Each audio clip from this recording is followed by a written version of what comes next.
దాని భిక్ష వల్ల నేను బయటికి వచ్చానంట. చా బావా, లేదు బావా, అలాంటిదేం లేదు. భువనమ్మ లాయర్ని మాట్లాడి పంపిస్తానని చెప్పింది. ఆగు, నేను భువనమ్మకి ఫోన్ చేసి గిది అబద్ధమని చెప్పిస్తా.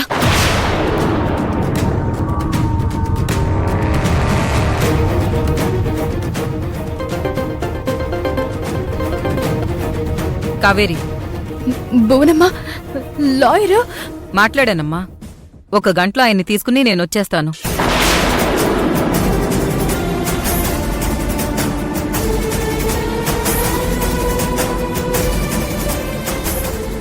అమ్మా, అర్జున్ బాబు లాయర్ని తీసుకుని పోలీస్ స్టేషన్కి వచ్చిండు.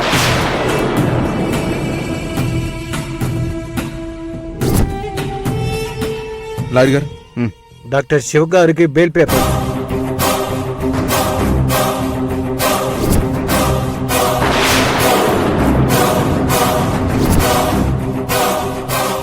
తనకి లైఫే లేకుండా చేయాలని చూసావు. బట్ ఇవాళ అదే ప్రియా నీకు వేసిన భిక్ష వల్లే నువ్వు ఇలా బయటికి రాగలిగావు. అంటే ఇదంతా ప్రియ డ్రామానే అన్నమాట.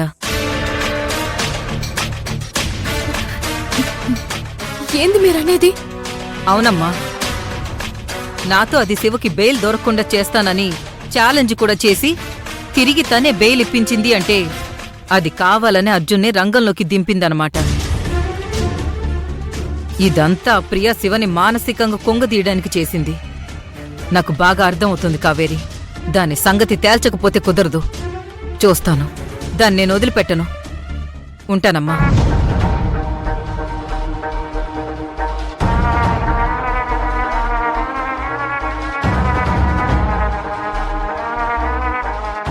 బావా,